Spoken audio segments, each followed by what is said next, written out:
An internet business offers the ultimate lazy man's vocation. You dream up an idea, code it in, and it replenishes your bank account for the rest of time. Mine left me free to spend years travelling the world and to find the best place in it to settle down and raise my family, which is why you're listening to me here in Noosa today. One thing in life that fascinates me is the idea of right and wrong. How many people does it all take to start doing something before it's no longer wrong?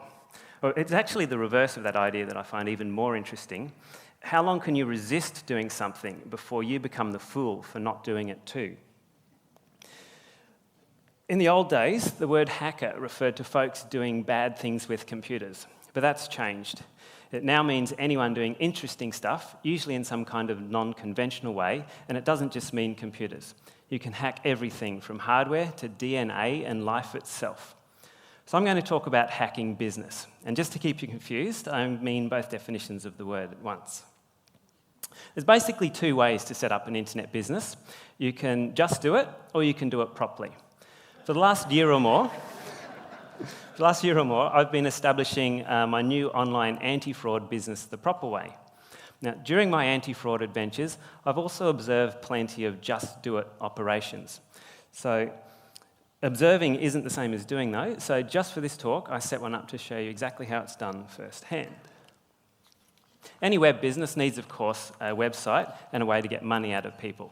Now, the money part used to be a problem for hackers because banks put good effort into blocking fraudulent scumbags, which is clearly inconvenient if you're setting out to be one. So I chose Bitcoin instead. It's a worldwide peer-to-peer anonymous cryptocurrency. You can buy and sell stuff for bitcoins, buy, sell, or trade bitcoins themselves, cash them in any number of different ways, or download mining software and mint your own.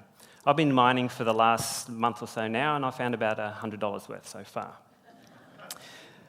Bitcoin is immune from government or bank interference. It's not controlled by anyone. There's no fees, and because it's based on cryptography, it's also immune to fraud.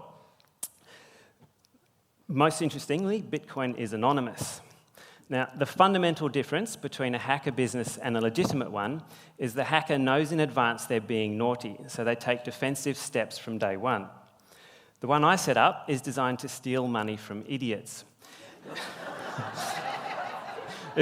If you're squeamish about being that naughty, just pretend I'm selling fluffy robot bunnies or something. The principles are the same. Now, I know fraud. My job is to block, track, and investigate it, so I obviously didn't do this from home. I grabbed my bitcoins and my laptop, jumped in the car, and found a quiet spot with free Wi-Fi. I booted a live CD, which is the tool of choice for today's internet fraudsters because it prevents any evidence of your actions turning up later, and I installed a Chinese proxy. If anyone tries to track me later, they'll just see China in there and blame them. China bashing is totally in vogue right now. The next thing I did was set up an email address. The American NSA permanently record and monitor all international internet traffic and most domestic stuff too in their Total Data Awareness program. So to keep off their records, I chose web.com.na from Namibia. Now I needed a domain name, and I found the company domainsforbitcoins.com. They're in the Netherlands, and I registered the domain destroyreputation.me. I avoided a .com because the customs and FBI regularly shut those down, and .me is kind of cool, plus it's the country code for Montenegro. It's critically important to pick new and different countries for everything, because any investigations that might take later will be stalled and usually killed in their tracks at every new border. Finally, I needed hosting, so I picked privacy.li. It's another place that takes Bitcoin. They're a Chinese bulletproof web host run from a Liechtenstein website on servers in Malaysia. They don't want to know who you are or what you're doing. You give them Bitcoins, they give you server space. It's as simple as that. Oops, I've been forgetting my clicker.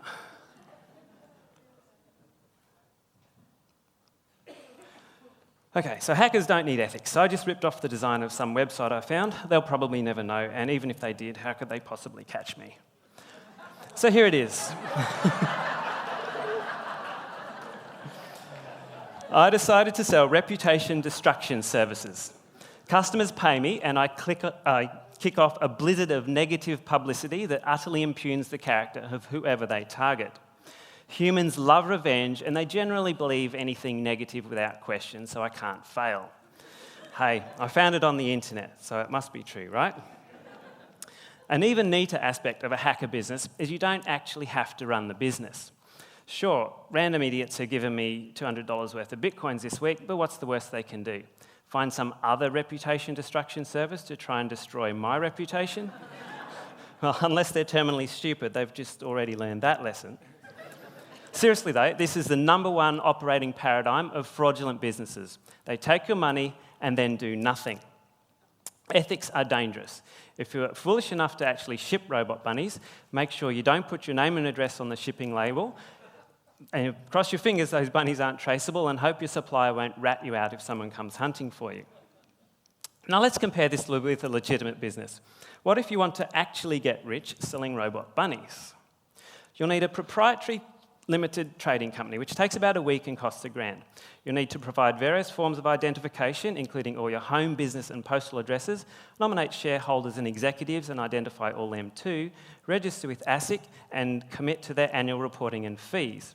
Establishment requires a bank account, so you'll need a spare day, 100 points of identification and a commitment to pay business bank account fees for the rest of time. You'll eventually need to register for GST and do BAS reports 4 times every year. You're on the internet, so you'll be wanting an ACN and a corporate key for ASIC and an Oz key for the ATO. And then another key, Oz key, each time they get hacked again, like happened last month. Anyway, unless you've got Superman capacity to tolerate paperwork, you're going to need to pay an accountant to deal with your annual tax returns and reporting. And don't forget to keep ASIC perpetually updated with your whereabouts, or else wear a giant corporate fine. You might already have assets or hope soon to have some, so you're going to want to protect them in due course, which means you need a discretionary trust as well, which itself needs a trustee, which is going to need to be a different proprietary limited company and run by somebody else. So you need to double everything you just did and add your partner into the mix, double down on the number of tax returns, bank accounts and ASIC forms you need to complete, and don't forget to pay your capital gains tax. I'm not even halfway. Today's internet is all about venture capital, otherwise known as smart money, and that really only comes from one place, Silicon Valley. Sure, maybe you can get investors from elsewhere, but that's dumb money. This is the internet, you need smart. If you want any investment from the Valley, you won't get it unless you've got a Delaware C Corp, which is the must-have standard for online business structures. Even if you seek investment from any place else, without a C Corp, you've halved your chances. Add a USA trip to form one last corporation, another bank account with fees, annual Delaware taxes, USA tax returns, and $30,000 in legal fees to sort out all the contracts and intercompany worldwide licensing. If you're looking for funding, you need marketing collateral, business plans, and intellectual property protection like patents and trademarks. So you need an attorney. Fundraising is a full-time job, so you'll need an employee. Now, you'll also need quarterly superannuation, quarterly PAYG, and annual group certificates at least. I'm absolutely serious. You really cannot skip any of that stuff. I've established a dozen IT businesses over the last 16 years, so I know this. The benefit of all that paperwork means PayPal will let you have an account to accept payments, and you can now buy a domain with hosting. GoDaddy does both for peanuts. And at last, you can hire designers and programmers to code your site, start trading, shipping, and paying tax. Now let's look at some things that can go wrong. The hacker business really only has one problem: getting caught. That's never going to happen.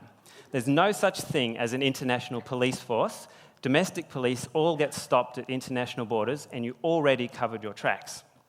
The legitimate business is another story. PayPal refuse all payments from more than 60 different countries, and if you accidentally log in while you're overseas, they'll cancel your account, which freezes all your money and prevents all your customers from paying you. Credit cards are even worse than PayPal. Online fraud is rampantly out of control. And you, the merchant, bears the full cost of this crime, plus commissions, plus chargebacks, plus penalties, etc. Domains. A while back, my domain got cut off by GoDaddy. Lloyds Bank is one of my customers, and somebody reported me to GoDaddy for impersonating a bank. GoDaddy gave me 2.5 hours to explain, but never answered their phone, never returned my email, never answered my voicemails, and didn't check the evidence in the first place. Patent trolls, the scourge of the internet. The US patent system is way beyond broken. The USPTO is so overloaded they can and do grant patents on anything, like one-click payments, rounded corners, or exercising cats with laser pointers. Seriously. There's 3 million US patents out there, which basically means there's an army of greedy speculators with legal monopolies on practically every aspect of the internet. As soon as they see you've got money, say hello to an Eastern District of Texas courtroom plus 2 years of stress, and goodbye to $3 million in legal fees plus a random $100 million in damages. And you'll never get those fees back, not even when the patent gets found invalid, which happens more than half the time. My troll sued Adobe, PayPal, Amazon, half a dozen other big names, my company, me personally, and my ISP. About a week later, my ISP cut me off. In other words, for the $350 it takes to file a lawsuit, you can kick any legitimate site you want off the internet. Just sue their ISP. So there it is, my message for change. Am I asking our governments to look after us better, or suggesting you sort that out yourself? You decide.